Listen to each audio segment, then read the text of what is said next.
Informações de Brasília, era só o que faltava, né, Sheila? Terrorismo no Brasil. Minha Era nossa, só o que que grave faltava. isso, né? Muito grave o que aconteceu.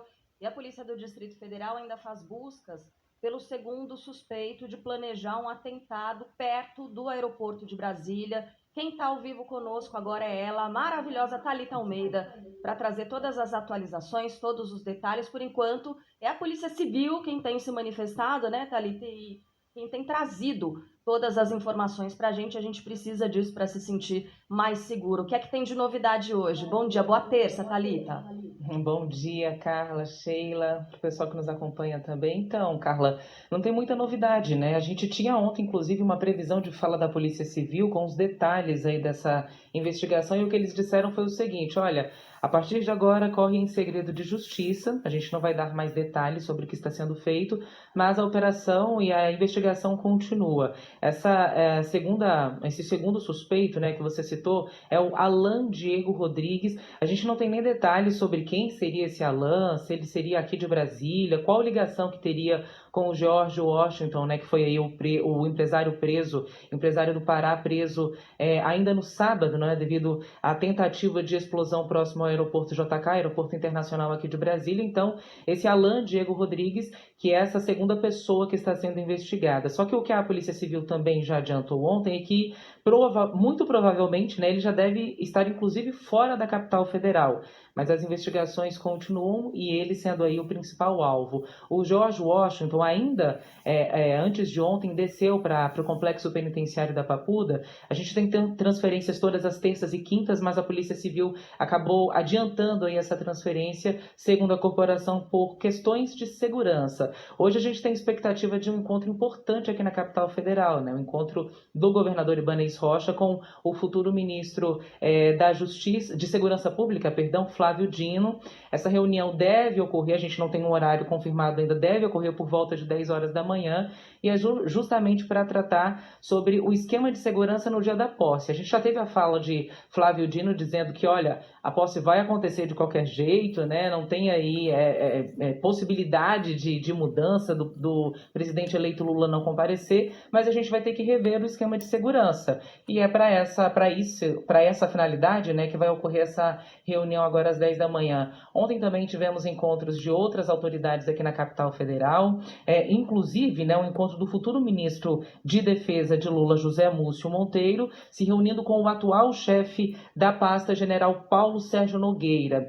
Múcio disse que esse encontro já estava agendado, seria para tratar aí de outras questões de segurança, mas que com certeza esse tema também entrou na pauta. Mas é aquilo, né? A gente deve ter mudança no esquema de segurança, mas não sabemos ainda quais serão essas mudanças. O que a gente tinha até aqui era que todo o efetivo de segurança do Distrito Federal, inclusive até servidores do administrativo, estariam convocados para esse dia 1º, para que a gente tivesse aí uma posse da melhor maneira possível, né? Mas a gente vai acompanhar a reunião e vamos atualizando ao longo do dia o que deve ser feito, o que deve entrar nesse novo esquema, o que deve ser retirado também. Aqui na área central a gente continua com a Praça dos Três Poderes, aquela região da Esplanada dos Ministérios, onde vai ser palco aí da posse, esses trechos todos bloqueados por questões de segurança. E é isso, né? Vamos ficar de olho para ver o que será feito daqui em diante. Sem dúvida. Thalita, deixa eu conversar com você um pouquinho mais. Primeiro sobre a investigação, daí a gente fala mais sobre esse preparativo para a posse, sobre a investigação daquele suspeito de planejar o atentado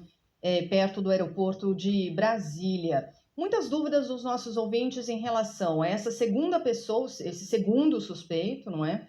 E também sobre eventual mandante desse crime. Tem isso no processo de investigação? A polícia descarta essa possibilidade ou de mais envolvidos?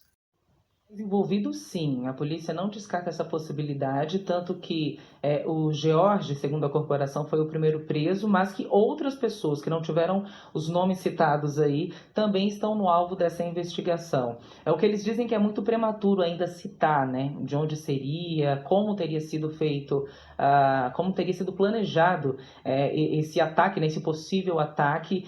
A gente teve, inclusive, uma operação na casa desse George, né? Claro que os vídeos ganharam muita repercussão. Por quê? Porque tinha a quantidade de armas era uma quantidade assustadora. E aí o que se diz olha, ele, apesar de ter o CAC, que é aquela autorização, né, para ter a arma em casa, ele não teria aí o rendimento suficiente para o valor que foi encontrado ali de armamento na casa dele. Então, isso geraria essa investigação e suspeita de outras pessoas envolvidas. Foi quando surgiu esse Alan Diego Rodrigues, né, que o próprio Jorge citou no depoimento. Ele citou Alan, não deu sobrenome nem outras informações, e aí a polícia chegou a essa segunda pessoa. Até então, a gente só tem mais esse nome divulgado, Sheila. Mais detalhes. Ontem a gente ainda tinha gente falando, né, autoridades aí policiais falando, mas antes mesmo da metade do dia, eles preferiram, olha, ninguém mais fala, e agora a gente vai acompanhar a investigação para saber quais eram as pessoas e se eram outras pessoas aqui do Distrito Federal ou de outros estados, né? Porque esse empresário mesmo alugava um apartamento aqui no Sudoeste, que inclusive falei ontem, né? Uma área bem pertinho aqui dos estúdios da Band News FM, no centro de Brasília, alugava esse apartamento, mas não era da capital, né? Então é uma operação mais abrangente e aí conta também com autoridades policiais aí de outros estados. E agora em relação à segurança na posse, né? O que a gente tem de possibilidade? Você já falou de reunião nesse sentido, os próximos dias serão importantes para novas definições, para eventuais mudanças na cerimônia de posse. Chegou-se a cogitar a possibilidade de não haver o desfile em carro aberto, que é uma tradição nessa cerimônia? E aí, Thalita, a gente estava lembrando também a fala da futura primeira dama. Nossa, eu ia falar Janja. ministra, eu estou aqui igual o Milton Neves, ministra da futura primeira-dama, Janja, chegou a divulgar que o carro Rolls-Royce presidencial ele estava com avaria, ela não falou exatamente qual era, mas aí já levantando a possibilidade de talvez esse veículo não ser usado, né, na cerimônia, lembrando que é o carro do desfile, é o carro tradicional, em que todos os presidentes desfilam. E aí, será que a gente pode não ter esse desfile? Em relação a isso, Carla e Sheila, a gente não tem essa confirmação, porque a própria Janja, né, chegou a dizer o seguinte, olha, o presidente vai desfilar em carro aberto, apesar de o que a gente tem e acompanha nos bastidores é que a orientação seja que ele passe de carro fechado, né, o carro que é blindado, fechado, não se exponha tanto aí nesse desfile, mas até o momento a gente não tem aí essa mudança definida não. O que a gente tem até agora é aquilo que a gente é acostumado a ver em dia de posse, né, o presidente desfilando em carro aberto mesmo, aqui na esplanada dos ministérios, onde fica aquele trecho ali separado para esse desfile. A única confirmação é que haverá um reforço de segurança, óbvio, né, depois dos últimos acontecimentos, mas até agora mudança nesse sentido do presidente não desfilar, a gente não tem essa mudança confirmada. Outra questão também que estaria sendo cogitada, mas aí é um pouquinho mais difícil, né, da polícia ter esse controle, é de deixar que só os apoiadores do presidente ultrapassassem as áreas de bloqueio para acompanhar o desfile. Mas aí é aquela questão, né? Como é que é possível identificar quem é apoiador, quem não é apoiador do presidente eleito Lula? Então, é uma estratégia também que precisaria de, eu acho que talvez de um pente fino maior para que pudesse ser aplicada no dia 1º de janeiro. Mas mudança em relação ao protocolo de desfile, essa mudança a gente não tem aí confirmada não por aqui.